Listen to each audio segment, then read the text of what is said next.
ಎಲ್ಲರಿಗೂ ನಮಸ್ಕಾರ. ನಾನು ನಿಮ್ಮ ಸ್ವಾತಿ. ವೆಲ್ಕಮ್ ಬ್ಯಾಕ್ ಟು ಸ್ವಾತಿಸ್ ಒಗ್ಗರಣೆ ಡಬ್ಬಿ. ಇವತ್ತು ಈ ವಿಡಿಯೋದಲ್ಲಿ ಟೇಸ್ಟಿ ರವೆ ಲಡ್ಡು ರೆಸಿಪಿ ನಿಮ್ಮ ಜೊತೆ ಶೇರ್ ಮಾಡಬೇಕು ಅಂದ್ಕೊಂಡಿದ್ದೀನಿ. ಈ ಪ್ರೊಸೆಸ್ಸಲ್ಲಿ ಪಕ್ಕಾ ಅಳತೆಯಲ್ಲಿ ರವೆ ಲಡ್ಡು ಮಾಡಿದ್ರೆ 100% ಆಗಿ ಸೂಪರ್ ಟೇಸ್ಟಿಯಾಗಿ ರವೆ ಲಡ್ಡು ರೆಡಿ ಮಾಡ್ಕೋಬೋದು. ಜನರಲಾಗಿ ರವೆ ಲಡ್ಡು ಅನ್ನೋದು ತುಂಬ ಕಡಿಮೆ ದಿನ ಫ್ರೆಶ್ ಆಗಿರುತ್ತೆ. ಬಟ್ ಈ ಪ್ರೊಸೆಸ್ಸಲ್ಲಿ ಮಾಡಿದ್ರೆ ಹೊರಗಡೆ ಇಟ್ಟರೂ ಕೂಡ ಹೆಚ್ಚು ಕಡಿಮೆ 1 ತಿಂಗಳವರೆಗೂ ಹಾಳಾಗದೇ ಇರುತ್ತೆ. ಎಷ್ಟು ದಿನ ಆದರೂ ಈ ರವೆ ಲಡ್ಡು ಗಟ್ಟಿ ಆಗೋದಿಲ್ಲ, ಸಾಫ್ಟಾಗಿ ಮೃದುವಾಗಿ ಬಾಯಲ್ಲಿ ಜಾರಿ ಹೋಗುತ್ತೆ. ನಮ್ಮ ಟ್ರೆಡಿಷ್ನಲ್ ರೆಸಿಪಿ ನಿಮ್ಮ ಜೊತೆ ಶೇರ್ ಮಾಡ್ತಾ ಇದ್ದೀನಿ. ತುಂಬ ಸಿಂಪಲ್ಲಾಗಿ ರೆಡಿ ಮಾಡ್ಬೋದು. ಯಾರಾದರೂ ಸರಿ ಈ ರವೆ ಲಡ್ಡುನ ಈಸಿಯಾಗಿ ಮನೆಯಲ್ಲೇ ಮಾಡಬಹುದು. ಈಗ ಲೇಟ್ ಮಾಡದೆ ಈ ರೆಸಿಪಿ ಹೇಗೆ ಮಾಡೋದು ಅಂತ ನೋಡೋಣ. ಫಸ್ಟ್ ಸ್ಟವ್ ಮೇಲೆ ಕಡಾಯಿ ಇಟ್ಕೊಂಡು ಕಡಾಯಿಗೆ 1/4 ಕಪ್ವರೆಗೂ ಎಣ್ಣೆ ಹಾಕ್ಕೊಳ್ಳಿ. ಎಣ್ಣೆ ಬದಲು ತುಪ್ಪ ಕೂಡ ಹಾಕ್ಕೋಬೋದು. ಎಣ್ಣೆ ಬಿಸಿ ಆದಮೇಲೆ 1/4 ಕಪ್ವರೆಗೂ ದ್ರಾಕ್ಷಿ ಗೋಡಂಬಿ ಹಾಕ್ಕೊಂಡು ಫ್ರೈ ಮಾಡ್ಕೊಳ್ಳಿ. ಲೋ ಫ್ಲೇಮಲ್ಲಿ ನಿಧಾನವಾಗಿ ಒಳ್ಳೆ ಬಂಗಾರದಂಥ ಬಣ್ಣ ಬರೋವರೆಗೂ ಫ್ರೈ ಮಾಡಿಕೊಂಡು ಇದನ್ನು ಒಂದು ಪ್ಲೇಟ್ಗೆ ಹಾಕ್ಕೊಳ್ಳಿ. ಅದೇ ತುಪ್ಪದಲ್ಲಿ 2 ಕಪ್ವರೆಗೂ ಬಾಂಬೆ ರವೆ ಹಾಕ್ಕೊಂಡು ನಿಧಾನವಾಗಿ 10ರಿಂದ 15 ನಿಮಿಷ ಲೋ ಫ್ಲೇಮಲ್ಲೇ ಹುರಿಬೇಕು. ನೀವು ರವೆನ ಎಷ್ಟು ಚೆನ್ನಾಗಿ ಹುರಿತೀರೋ ಲಡ್ಡು ರುಚಿ ಅಷ್ಟು ಚೆನ್ನಾಗಿರುತ್ತೆ. ಉರಿ ಜಾಸ್ತಿ ಮಾಡದೆ ಕಡಿಮೆ ಉರಿಯಲ್ಲಿ ಹಾಗೆ ಬಿಡದೆ ಸ್ಟವ್ ಮೇಲೆ ಸೌಟಲ್ಲಿ ಮಧ್ಯೆ ಮಿಕ್ಸ್ ಮಾಡಿಕೊಂಡು ಸೀದು ಹೋಗದೆ ನೋಡಿಕೊಂಡು ರವೆ ಎಲ್ಲ ಈವನಾಗಿ ಲೈಟ್ ಗೋಲ್ಡನ್ ಶೇಡ್ ಬರೋವರೆಗೂ ರೋಸ್ಟ್ ಮಾಡಿ. ಮನೆ ತುಂಬ ಘಮ ಘಮ ಅಂತ ಒಳ್ಳೆ ಸ್ಮೆಲ್ ಬರುತ್ತೆ. ನೀವು ರವೆನ ಕರೆಕ್ಟಾಗಿ ಹುರಿದ್ರೆ ಇಲ್ಲಿ ನಿಮಗೆ ಕಲರ್ ನೋಡಿದರೆ ಅರ್ಥ ಆಗುತ್ತೆ. ಬೆಳ್ಳಗಿರೋ ರವೆ ಎಲ್ಲ ಲೈಟ್ ಗೋಲ್ಡನ್ ಶೇಡ್ ಬಂದಿದೆ ಅಲ್ವಾ. ಹೀಗೆ ಹುರಿದ ರವೆಗೆ ನಾವು ಯಾವ ಕಪ್ಪಲ್ಲಿ ರವೆ ತಗೊಂಡಿದ್ವೋ ಅದೇ ಕಪ್ಪಲ್ಲಿ 1.5 ಕಪ್ವರೆಗೆ ಹಸಿ ಕಾಯಿ ತುರಿ ಹಾಕ್ಕೋಬೇಕು. ಸಾಧ್ಯವಾದರೆ ಕೊಬ್ಬರಿ ಹಿಂದೆ ಇರೋ ಬ್ರೌನ್ ಪಾರ್ಟ್ ತೆಗೆದು ತುರ್ಕೊಳ್ಳಿ. ಮಿಕ್ಸಿ ಜಾರಲ್ಲಿ ಹಾಕ್ಕೊಂಡು ಸ್ವಲ್ಪ ರಫಾಗಿ ಗ್ರೈಂಡ್ ಮಾಡಿಕೊಂಡ್ರೆ ಈ ರೀತಿ ಕಾಯಿ ತುರಿ ಅನ್ನೋದು ರೆಡಿ ಆಗುತ್ತೆ. ಇಲ್ಲ ಅಂದರೆ ಕೊಬ್ಬರಿ ತುರಿಯೋದ್ರಲ್ಲಾದರೂ ತುರಿದುಕೊಳ್ಳಿ. ನಾನು 2 ಕಪ್ ರವೆಗೆ ಮೀಡಿಯಮ್ ಸೈಜಲ್ಲಿರೋ ಒಂದು ಹಸಿ ತೆಂಗಿನಕಾಯಿ ತಗೊಂಡಿದ್ದೀನಿ. ಅದನ್ನು ತುರಿದುಕೊಂಡು ಇದರಲ್ಲಿ ಹಾಕ್ಕೊಂಡಿದ್ದೀನಿ. ಅಳತೆ ಮಾಡಿಕೊಂಡ್ರೆ 1.5 ಕಪ್ ಬಂತು.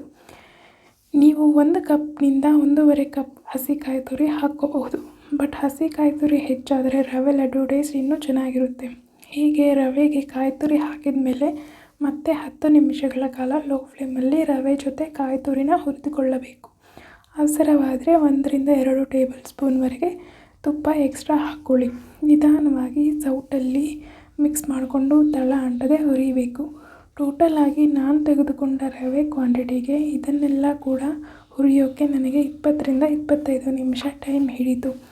ಈ ವಿಧವಾಗಿ ಒಳ್ಳೆ ಘಮ ಬರೋವರೆಗೆ ಚೆನ್ನಾಗಿ ಹುರಿದುಕೊಂಡ ನಂತರ ಪಾತ್ರೆ ಕೆಳಗಿಳಿಸೋ ಮುನ್ನ 1 ಟೀ ಸ್ಪೂನ್ ಏಲಕ್ಕಿ ಪುಡಿ ಹಾಕ್ಕೊಳ್ಳಿ.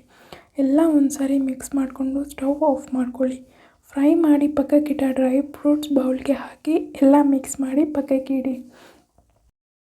ಈಗ ರವೆ ಲಡ್ಡುಗೆ ಪಾಕ ರೆಡಿ ಮಾಡಬೇಕು. ಇದಕ್ಕಾಗಿ ಸ್ಟವ್ ಮೇಲೆ ಕಡಾಯಿ ಇಟ್ಕೊಂಡು ನಾವು ಯಾವ ಕಪ್ಪಲ್ಲಿ ರವೆ ತಗೊಂಡಿದ್ವೋ ಅದೇ ಕಪ್ಪಲ್ಲಿ 1/4 ಕಪ್ ಸಕ್ಕರೆ ಹಾಕ್ಕೊಂಡು ಅದರಲ್ಲೇ ಅರ್ಧ ಕಪ್ ನೀರು ಕೂಡ ಹಾಕಿ ಸ್ಟವ್ ಆನ್ ಮಾಡಿ ಸಕ್ಕರೆ ಕರಗೋವರೆಗೂ ಸೌಟಲ್ಲಿ ಮಿಕ್ಸ್ ಮಾಡ್ತಾ ಇರಿ. ಲೋ ಫ್ಲೇಮಲ್ಲಿ ಈ ಸಕ್ಕರೆನ ಕರಗಲು ಬಿಡಿ. ಜಸ್ಟ್ ಸಕ್ಕರೆ ಕರಗಿದ್ರೆ ಸಾಕು. ನಾವು ನೀರು ಹೆಚ್ಚಾಗಿ ಹಾಕಿಲ್ಲ ಅಲ್ವಾ, ಆದ್ದರಿಂದ ಪಾಕ ಅನ್ನೋದು ಬೇಗ ಬರುತ್ತೆ. ಹೀಗೆ ಎಳೆ ಪಾಕ ಬರಬೇಕು. ಹೀಗೆ ಬೆರಳುಗಳ ಮಧ್ಯೆ ಸಣ್ಣದಾಗಿ ಎಳೆ ಪಾಕ ಬಂದರೆ ಸರಿ ಹೋಗುತ್ತೆ. ಈಗ ಇದರಲ್ಲಿ ಮಿಕ್ಸ್ ಮಾಡಿ ಪಕ್ಕಕ್ಕಿಟ್ಟ ರವೆನ ಡ್ರೈ ಫ್ರೂಟ್ ಜೊತೆಗೆ ಹಾಕ್ಕೊಳ್ಳಿ. ಸಣ್ಣ ಉರಿಯಲ್ಲಿ ಹೀಗೆ ಸೌಟಲ್ಲಿ ಮಿಕ್ಸ್ ಮಾಡ್ಕೊಳ್ತಾ 1-2 ನಿಮಿಷಗಳ ಕಾಲ ಸ್ಟವ್ ಮೇಲೇ ಇಡಿ. ಈ ಪಾಕದಲ್ಲಿ ರವೆ ಸ್ವಲ್ಪ ಬೆಂದರೆ ಸಾಕು. ಹೀಗೆ ಸ್ವಲ್ಪ ಹದ ಬಂದಾಗ ಸ್ಟವ್ ಆಫ್ ಮಾಡ್ಕೊಬಿಡಿ. ನೀವು ಕಡಾಯಲ್ಲಾದರೂ ಆರಿಸ್ಕೊಳ್ಳಿ ಅಥವಾ ಪ್ಲೇಟಲ್ಲಾದರೆ ಹಾಕಿ ಆರಿಸ್ಕೊಳ್ಳಿ. ಆದರೆ ಉಗುರು ಬೆಚ್ಚಗಿರೋವಾಗೆ ನೀವು ಲಡ್ಡು ಮಾಡ್ಕೋಬೇಕು. ಆರೋದ್ಮೇಲೆ ಲಡ್ಡು ರೀತಿ ಮಾಡೋಕ್ಕೆ ಕಷ್ಟ ಆಗುತ್ತೆ, ಗಟ್ಟಿ ಆಗಿಬಿಡುತ್ತೆ. ಕೈಯಲ್ಲಿ ಮ್ಯಾಶ್ ಮಾಡ್ತಾ ಲಡ್ಡು ರೀತಿ ಉಂಡೆ ಮಾಡ್ಕೊಳ್ಳಿ. ಇದು ಸ್ವಲ್ಪ ಉಗುರು ಬೆಚ್ಚಗಿರೋವಾಗಲೇ ನಮಗೆ ಲಡ್ಡು ಉಂಡೆ ಮಾಡಲು ತುಂಬ ಈಸಿ ಆಗುತ್ತೆ. ತಣ್ಣಗಾದಷ್ಟು ಉಂಡೆಗಳು ಫಾರ್ಮ್ ಆಗುತ್ತೆ. ಆಗ ಕೈಯಲ್ಲಿ ಹೀಗೆ ಉಂಡೆಗಳನ್ನು ಮ್ಯಾಶ್ ಮಾಡ್ಕೊಳ್ತಾ ಪುಡಿ ಮಾಡಿಕೊಂಡು ಉಂಡೆ ಮಾಡ್ಕೊಳ್ಳಿ. ತುಂಬ ಸುಲಭವಾಗಿ ಈ ಲಡ್ಡುನ ಮಾಡ್ಕೋಬೋದು. ಈಗ ಈ ಎಲ್ಲ ರವೆಯನ್ನು ಈ ವಿಡಿಯೋದಲ್ಲಿ ತೋರಿಸ್ತಾ ಇರೋ ವಿಧದಲ್ಲಿ ಲಡ್ಡು ರೀತಿ ನಿಮಗೆ ಇಷ್ಟವಾದ ಸೈಜಲ್ಲಿ ಉಂಡೆ ಮಾಡಿಕೊಂಡು ಏರ್ಟೈಟ್ ಬಾಕ್ಸಲ್ಲಿ ಇಟ್ಕೊಂಡು ಸ್ಟೋರ್ ಮಾಡ್ಕೊಳ್ಳಿ. ಇನ್ ಕೇಸ್ ನಿಮಗೆ ಲಡ್ಡು ಉಂಡೆ ಮಾಡೋಕ್ಕೆ ಆಗ್ತಾಯಿಲ್ಲ, ಕಷ್ಟ ಆಗ್ತಾಯಿದೆ ಅಂದರೆ, ಪುಡಿ ಆಗೋಗಿ ಅವ್ರ ಲಡ್ಡು ರೀತಿ ಬರ್ತಾಯಿಲ್ಲ ಅಂದರೆ ಸ್ವಲ್ಪ ಹಾಲು ಬಿಸಿ ಮಾಡಿಕೊಂಡು ಅದರಲ್ಲಿ ಮಿಕ್ಸ್ ಮಾಡಿಕೊಂಡು ಲಡ್ಡು ರೀತಿ ಮಾಡ್ಕೊಳ್ಳಿ. ಇದರಲ್ಲಿ ನಾವು ಯೂಸ್ ಮಾಡಿದ್ದು ಹಸಿ ಕೊಬ್ಬರಿ ಅಲ್ವಾ, ಲಡ್ಡು ಹೇಗೆ ಫ್ರೆಶ್ ಆಗಿರುತ್ತೆ ಅಂತ ನಿಮಗೆ ಡೌಟ್ ಬರ್ಬೋದು. ರವೆ ಜೊತೆಗೆ ನಾವು ಹಸಿ ಕೊಬ್ಬರಿ ಹುರಿದು ಹಾಕ್ಕೊಂಡಾಗಲೇ ಇದರಲ್ಲಿರೋ ತೇವಾಂಶ ಎಲ್ಲ ಹೋಗುತ್ತೆ. ಆ್ಯಂಡ್ ಹಾಗೆ ಪಾಕ ಮಾಡ್ಕೊಂಡಿರೋದ್ರಿಂದ ಈ ಲಡ್ಡುಗಳು ಹಾಳಾಗೋ ಚಾನ್ಸೇ ಇರೋದಿಲ್ಲ. ಈ ರವೆ ಲಡ್ಡುಗಳು ಎಷ್ಟು ಸಾಫ್ಟಾಗಿರುತ್ತೋ ನಿಮಗೆ ಕ್ಲಿಯರಾಗಿ ಗೊತ್ತಾಗುತ್ತೆ. ರವೆ ಲಡ್ಡುನ ತುಂಬ ಈಸಿಯಾಗಿ ರೆಡಿ ಮಾಡ್ಕೋಬೋದು. ಒಂದು ಸಾರಿ ಈ ರವೆ ಲಡ್ಡುನ ಟ್ರೈ ಮಾಡಿ ಟೇಸ್ಟ್ ಮಾಡಿ ನಂತರ ಆ ಟೇಸ್ಟ್ಗೋಸ್ಕರ ಆದರೂ ಮತ್ತೆ ಯಾವಾಗ ಮಾಡ್ಕೊಳ್ಳೋಣ ಅಂತ ವೆಯ್ಟ್ ಮಾಡ್ತೀರಾ. ಅಷ್ಟು ಟೇಸ್ಟಿಯಾಗಿ ಇರುತ್ತೆ.